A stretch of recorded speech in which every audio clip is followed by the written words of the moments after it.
What's up, fam? It's Joy Minds, and I hope y'all are having a wonderful day. And in today's video, we're reacting to Abu and Preach react to the Joe Rogan video that he posted talking about the vaccine. Today's topic, we got a video from Jimmy Kimmel, all right? I hope you had a relaxing Labor Day. It was not a fun Labor Day weekend, COVID. Okay, hold on. We're not reacting to Abba and Preach reacting to Joe Rogan. We're reacting to Abba and Preach reacting to Jimmy Kimmel reacting to Joe Rogan. This is REACTCEPTION. Vaccinated person having a heart attack? Yes, come right on in. We'll take care of you. Unvaccinated guy who gobbled horse goo? Rest in peace, Wheezy. I don't know what happened when late night TV shows just became the mouthpiece for mainstream media, but it's frightening. When people get up on public platforms and like media personalities and newscasters, you see very like even public officials have said some iteration of this. You have to sit back and think, what do you think this does for public discourse? When you say, well, if that's your stance, then you deserve to die by the side of the street. What do you think that does when you want to say something to that person's benefit? And you be like, guys, this is what you need to do. It's going to be good for you. Do you think they're ever going to listen to you? You just said, go die by the side of the street. I don't give a fuck. We're going to give a bed. So,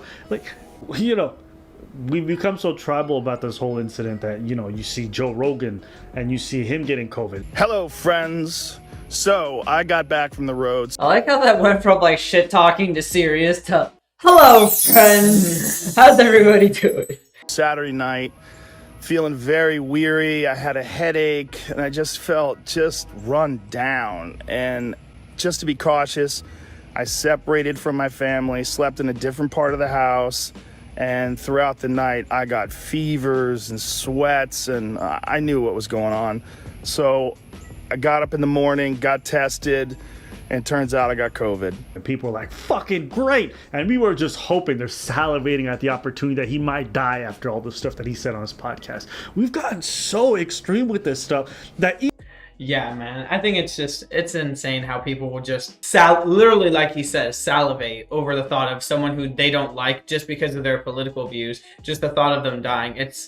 People are taking their political opinions and they're like others so personally that they're just willing to say that they just want other people to die. I don't know. That's wild to me, man. Like, holy shit. our media is failing us in ways I can't explain. Again, you're looking at two people who are vaccinated. And I'm looking at this dialogue and I'm like, what? You motherfuckers are crazy. This vaccine passport, nonsense.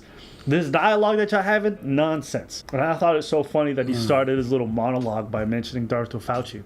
Big ass fraud as well. Lying to Congress about the fact that these people funded the research that potentially led to this whole pandemic.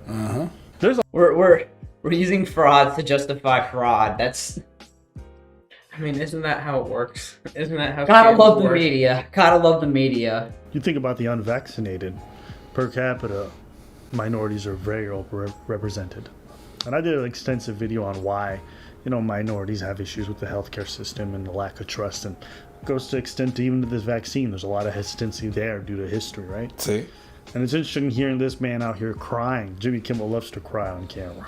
Cries for minorities, cries for people suffering. Oh, I remember that. Right? Oh. He loves his tears. He loves his tears. And here you have that same shared history contributing to the problem today in regards to vaccine hesitancy. And all of a sudden, his compassion for people who sometimes maybe they're victims of misinformation. Sometimes maybe they're just victims of history. Or sometimes maybe they're victims of their own ignorance. Could be a plethora of things. But rather than approach it from a compassionate standpoint, it's no, go die, right? Black lives matter when it's expedient, but black lives don't matter when it comes to this vaccine business.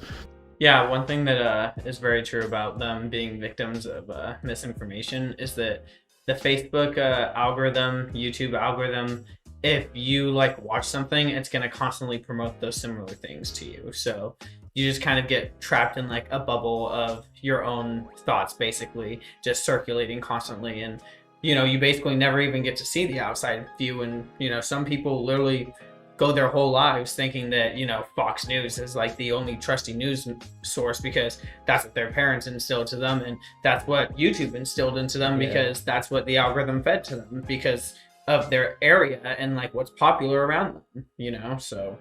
And it's we all know that you can't trust the media. And when you're being forced to follow the media, you know, not going to end in a good way, you know? Yeah. They are being negligent. Is it really going to be people's stance that because folks are negligent, they don't deserve treatment? Really? Is that what we're going to do? That's what we're gonna do. Let's do it. You don't want to do it? So if you get in a DUI and you crash, don't deserve to be helped. Nope. If you're handling a firearm and you shoot yourself, don't deserve to be helped. Just die. Nope. That's you. Really? Yeah. And look, you may not have sympathy for these people, I understand, but are we really trying to say that healthcare shouldn't be afforded to these people? They shouldn't be helped? You just let them die? Let them die. Now, If he dies, he dies. there's an extra layer of this where people say, no, we're not saying that. But You know, at the very beginning of their, like when they were trying to argue it, I was like, you know, I'm kind of like, you know, I disagree with them. And then they said those couple examples, and I'm just like, oh yeah, maybe I might agree with you a little bit more than I thought. if the hospital beds are overloaded and we got to choose between vaccinated people and unvaccinated people as we have to triage, where they'll make sure the vaccinated, listen, you know, when you got to make tough decisions about who gets health care and who gets to live versus who doesn't, if your criteria is whether they're vaccinated or not, sorry, but that's a poor criteria. Why is it? Because I think there's a lot of things you should run down through before you choose whether they should be vaccinated or not. Health concerns. Is this person really healthy or are they chronically sick? Should I save an 80-year-old vaccinated person versus a 20-year-old who's unvaccinated? Whoa! You remember initially, it's like everyone do what we can to save old folks, right? Sacrifice, which is a part of it, right? It's the compassionate thing to do. And then, I don't like your choices. Well, fuck you, Dan. You know what the thing- It's just such a crazy... You make bad choice. Go fucking die. What is this, Call of Duty Modern Warfare lobbies? You're a fucking garbage bag, but what do you want me, you bitch? Yeah, that's the value. The hardest, I saw this meme the other day and it was a great meme, is you know what's the hardest thing about the 2 weeks to flatten the curve? Yeah. The first 18 months. It's all good to be righteous. It's only gonna last 2 weeks. But now it's been 18 months.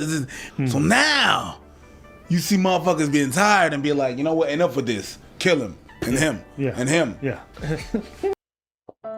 I like how they, what? It's been 18 months. 18 months of this shit. They're supposed to last 2 weeks. It really was. Wait. Come back! No! Damn, I don't get paid enough for this. You don't get paid at all. So, you know, because we don't get paid at all, you should, you know, if you enjoyed the video, leave a like and subscribe. It really helps us out in the YouTube algorithm so we can get our videos out there. He has the means to help himself. You understand what I'm saying? Let's say he has a vaccine and shit goes south. He could go to a hospital, private care. As a matter of fact, he don't even need to go to a hospital. The hospital can come to him. He has the funds and the means for that. So when you take your advices from people, from the stars, the music industry, entertainment industry that got the funds, and it's not really gonna affect them. It's like whenever back in the pandemic, people were, You know, like, he's making a very valid point too, because another thing to consider is people's, like, prior health history, if it's even safe for them to take the vaccine.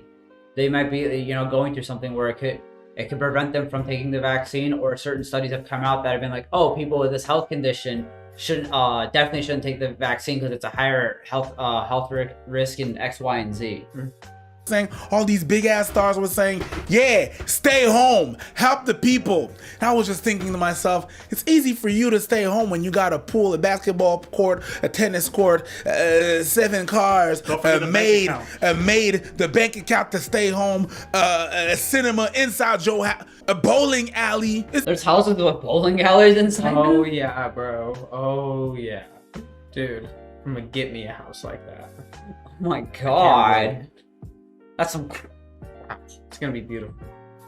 Yeah, you got 5 kids, but you got 3 nannies. It's not the same thing if you stay home than a single mother with 3 kids. But you know what? She did make her choices. So oops, too bad for her.